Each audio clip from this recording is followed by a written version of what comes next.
इश्क वाला। ये आवाज़ सुनते ही साहित्य अपनी चेयर पर बैठ जाता है और बॉस वाली टोन में कहता है, कम इन।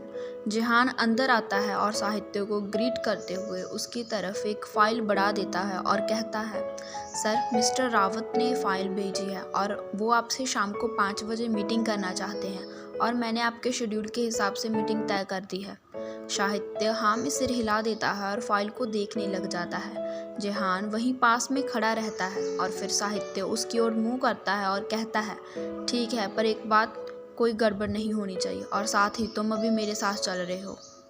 जिहान हाँ में सिर हिलाता है और फिर केबिन से बाहर चला जाता है। बाहर आते ही वो एक चैन की सांस लेता है और कहता है, आज तो डेविल का मूड अलग लग रहा है। इसने मुझे डांटा भी नहीं और कल के बारे में कुछ बात भी नहीं की। खैर ठीक ही है, अभी मुझे इनके साथ जाना है तो मैं बिल्कुल ध्यान से रहूँगा ताकि मेरे कारण कोई प्रॉब्लम ना हो जाए। कुछ ही देर में साहित्य और जिहान ऑफिस से निकल जाते हैं और साहित्य ड्राइवर को कार होटल ब्लू सी लेकर जाने को कहता है। जानवी पहली बार किसी बड़ी कार में बैठी थी और वो हैरानी से कार के अंदर से देखे जा रही थी। उसे पता नहीं था कि अमीर लोगों की कारें भी इतनी सुंदर होती हैं। साहित्य उसे कार को ऐसे देखता पाकर उसकी ओर देखने लग जाता है और खुद पर किसी की नज़रों को महसूस होते ही जानवी सीधी बैठ जाती है और साहित्य भी अपना सिर हिला देता है। कुछ ही देर में वो लोग होटल ब्लू सी पहुंच जाते हैं और सबसे पहले जिहान कार से उतरता है और फिर साहित्य, और कार से उतरते ही साहित्य अपनी आंखों पर काला चश्मा चढ़ा लेता है और किसी राजा के भांति चलते हुए अंदर की तरफ जाने लगता है। जिहान उसके पीछे पीछे चलते हुए आ रहा था और अपने आसपास आंखों में चमक लिए देख रहा था। साहित्य को आता देख होटल का मैनेजर दौड़कर आता है और उसे ग्रीट करता है और उसे उसके कमरे में लेकर चला जाता है जहां पर उसकी मीटिंग थी। जिहान ये सब देख रहा था और सोच रहा था कि अमीर होने के फ़ायदे ही अलग हैं। हर कोई आपको जानता है और ऐसे आपके पीछे घूमता है जैसे आपका पालतू हो। साहित्य और जिहान अपनी मीटिंग वाले रूम में जाते हैं और फिर कुछ समय बाद उनकी मीटिंग शुरू हो जाती है और इस दौरान जानवी अपनी पूरी कोशिश में थी कि वो कोई गलती ना कर दे और सब ठीक रहे। काफ़ी देर बाद जब मीटिंग ख़त्म होती है तो साहित्य और जिहान दूसरी जगह चले जाते हैं। यहाँ पर उनकी मिस्टर रावत के साथ मीटिंग थी। रात के 8 बजे ये मीटिंग ख़त्म होती है और साहित्य रिसोर्ट से बाहर आते ही जिहान से कहता है, आज तुमने कुछ गलतियाँ की पर कम पहले से बेहतर था। और एक बात ये मत समझना कि अगर मैं तुम्हें अपने साथ लेकर घूम रहा हूँ तो मैं तुम पर ट्रस्ट करता हूँ। मेरी नज़रें हमेशा तुम पर ही रहेंगी, समझे। ये कहकर वो कार में जाकर बैठ जाता है और जिहान भी उसके पीछे ही चल देता है। ड्राइवर कार सीधा ओबरॉय मैंशन ले जाता है और साहित्य कार से उतर सीधा घर के अंदर चला जाता है और पीछे जिहान फाइल से उठाए आता है। घर के अंदर हमेशा की ही तरह साहित्य के दादाजी और अंश उसका खाने के लिए इंतज़ार कर रहे थे और आज तो वहाँ पर माया और मिस्टर ओबरॉय भी बैठे थे और टेबल पर गहरी शांति छाई हुई थी। साहित्य घर के अंदर आता है और एक नज़र टेबल की ओर देखकर सीधा अपने कमरे में चला जाता है और कुछ देर बाद वापस आता है। जिहान अभी भी वहाँ पर था। वो जाने ही वाला था पर अंश के दादाजी उसे जाने से रोक लेते हैं और खाना खाने के लिए कहते हैं। जिहान उन्हें मना नहीं कर पाता और उनके साथ खाने के लिए रुक जाता है।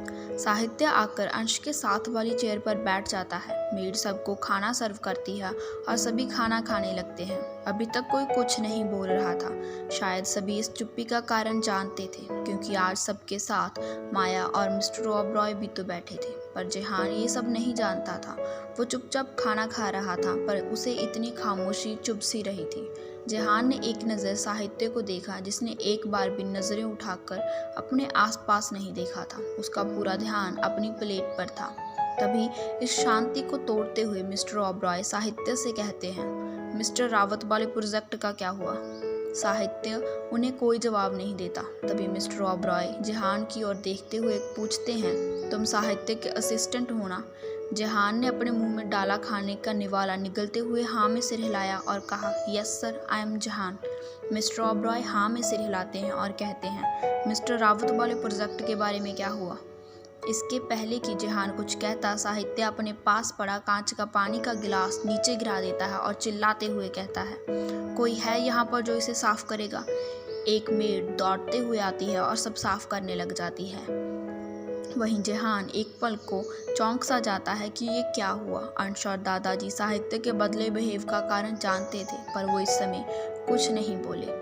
मिस्टर ओबरॉय एक नज़र साहित्य को देखने के बाद वापस से जेहान से पूछते हैं, तो जेहान उन्हें सब समझाने लग जाता है कि आज मीटिंग में क्या हुआ। और वहीं साहित्य को गुस्सा आ रहा था कि जेहान उसका असिस्टेंट होकर कैसे मिस्टर ओबरॉय से बात कर रहा है। जब सबका खाना हो जाता है तो जेहान उठता है और सबसे कहता है, थैंक यू सर, अभी मैं चलता हूँ, काफ़ी देर हो गई है और मेरी दादी मेरा इंतज़ार कर रही थी। दादाजी हाँ में सिर हिलाते हैं और जेहान वहाँ से जाने ही वाला होता है कि पीछे से साहित्य की आवाज़ आती है, अभी तुम्हारा काम ख़त्म नहीं हुआ, ये फ़ाइल मुझे जल्द से जल्द चाहिए। ये कहकर वो एक फ़ाइल जेहान की ओर फेंक देता है और जेहान उस फाइल को उठाते हुए कहता है, सर मैं कल ऑफिस में आपको ये पूरी करके दे दूँगा। साहित्य बिना किसी भाव से उसकी ओर देखता है और कहता है, ऑफिस में नहीं, यहीं पर चाहिए। जेहान अनजान नज़रों से उसकी ओर देखता है तो साहित्य कहता है, आज तुम कहीं नहीं जा रहे और यहीं पर रहकर इस पर काम करोगे। जेहान उसकी ओर देखता है और कहता है, पर सर मुझे घर जाना था, मेरी दादी। उसके इतना कहते ही साहित्य वहाँ से मुड़ते हुए कहता है, चले जाना, पर अपना रेजिग्नेशन लेटर देकर जाना। साहित्य की बात सुन जेहान अपनी सोच में डूब जाता है और वो इस नौकरी को छोड़ना नहीं चाहता था, तो वो वहीं पर रुकने का फैसला करता है और साहित्य के पीछे चल देता है। अंश अपना सिर हिला देता है और कहता है, ये भाई बिना पता नहीं कौन सी दुश्मनी निकाल रहे हैं इस गोलू मोलू से, और अपने कमरे में चला जाता है। वहीं माया अजीब नज़रों से जाते हुए साहित्य को देख रही थी। उसके दिमाग में कुछ तो चल रहा था, पर क्या? वहीं मल्होत्रा हाउस में निर्मला गुस्से से आग बबूला हुई पड़ी थी, क्योंकि जानवी अभी तक घर नहीं आई थी। वो राजेश पर चिल्लाते हुए कहती है, देखा आपने, वो मनहूस अभी तक नहीं आई, देर रात तक घर से बाहर रहती है, पता नहीं कहाँ क्या क्या गुल खिला रही होगी। आप देखना, एक दिन इसकी हरकतों के कारण हम जरूर किसी बड़ी मुसीबत में फंस जाएंगे। राजेश उसे शांत करवाते हुए कहता है, शांत हो जाओ निर्मला, आ जाएगी, हो सकता है कि माँ जी से मिलने गई हो, वो वहीं पर रुक गई हो। निर्मला राजेश को घूरते हुए कहती है, आपको कुछ ज़्यादा ही प्यार नहीं आ रहा उस पर, जो उसकी इतनी तरफदारी कर रहे हो। राजेश उसे समझाते हुए कहता है, ऐसी बात नहीं है, वो तो बस क्या, हाँ, कहीं अब आपको ये तो नहीं लगने लगा कि वो आपकी दीदी की बेटी है और आपकी कुछ लगती है। निर्मला गुस्से से कहती है, तो राजेश कहता है, ऐसा कुछ नहीं है और आगे से कभी गुड्डी को बीच में मत लाना, वरना मुझसे बुरा कोई नहीं होगा। निर्मला उसे जाते देख घूरती है और वहीं दूसरी तरफ जेहान साहित्य के कमरे में था और अपना काम कर रहा था। साहित्य नहाने के लिए गया हुआ था। काफ़ी देर तक साहित्य बाहर नहीं आता तो जेहान बाथरूम के दरवाजे की ओर देखते हुए कहता है, अभी तो नहाकर आया था ये डेविल, फिर से नहाने लगा, किसी दिन इतना नहाने के कारण घिस जाएगा ये। और ये कहकर वो हंसने लग जाता है कि तभी बाथरूम का दरवाज़ा खुलता है और साहित्य बाहर आते ही सोफे पर बैठे जेहान को घूर कर देखता है। जेहान एक नज़र साहित्य को देखता है और उसे देखते ही उसकी आंखें बड़ी हो जाती हैं और वो झट से अपनी आंखों पर हाथ रख लेता है और दूसरी ओर मुड़ जाता है और थोड़ा तेज़ आवाज़ में कहता है, ये आप क्या कर रहे हो, ऐसे कौन बाहर आता है? साहित्य अजीब नज़रों से उसे घूरता है और कहता है, क्या हो गया? जेहान अभी भी वैसे ही खड़ा हुआ था और वो कहता है, आप सिर्फ टॉवल में बाहर क्यों आ गए? साहित्य उसकी ओर देखता है और अपनी अलमारी की ओर जाते हुए कहता है, और तुम ऐसा क्यों बिहेव कर रहे हो जैसे कोई लड़की हो? साहित्य की बात सुन जेहान हड़बड़ा जाता है और कहता है, ऐसा कुछ नहीं है, वो तो बस मैं क्या? साहित्य उससे पूछता है तो जेहान नाम में सिर हिलाते हुए कहता है, कुछ भी तो नहीं, बस ऐसे ही, आप करो जो करना है, आपका कमरा है, मैं कौन होता हूँ कुछ कहने वाला। साहित्य अपना सिर हिला देता है, फिर अपना फ़ोन लेकर वहाँ पर लेट जाता है। वहीं जेहान सोफे पर बैठा काम कर रहा था। वो बीच बीच में साहित्य को चोर नज़रों से देख रहा था और फिर वो खुद से कहता है, खुद तो आराम से लेट गया, डेविल कहीं का, और मुझ फूल सी बच्ची को काम पर लगा दिया। पता नहीं इसके साथ रहकर मुझे और क्या क्या देखने को मिलेगा। और आज तो इसके कारण मैं दादी से मिलने भी ना जा पाई और सुहानी को उनके पास भेजना पड़ा। मन कर रहा है इन्हें उठाकर खिड़की से नीचे फेंक दूं। साहित्य को खुद पर किसी की नज़रें महसूस होती हैं तो वो थोड़ा उठकर जेहान की ओर देखता है जो उसी को घूर रहा था। खुद को ऐसे देखता पाकर साहित्य बोलता है, ऐसे क्या देख रहे हो? जेहान हड़बड़ा जाता है और कहता है, कुछ नहीं, कुछ भी तो नहीं, आप आराम से सो जाओ, मैं तो काम कर रहा हूँ। साहित्य आंखें छोटी किए उसे देखता है और फिर पता नहीं सोच कहता है, ठीक है, बहुत हुआ काम, तुम जा सकते हो। जेहान की आंखें चमक उठती हैं, पर फिर वो अपनी घड़ी पर टाइम देखता है और कहता है, पर सर अभी तो रात के 11:30 बज रहे हैं, तो मैं कैसे जाऊँ? साहित्य अपनी घड़ी पर टाइम देखता है और कहता है, तो क्या हुआ?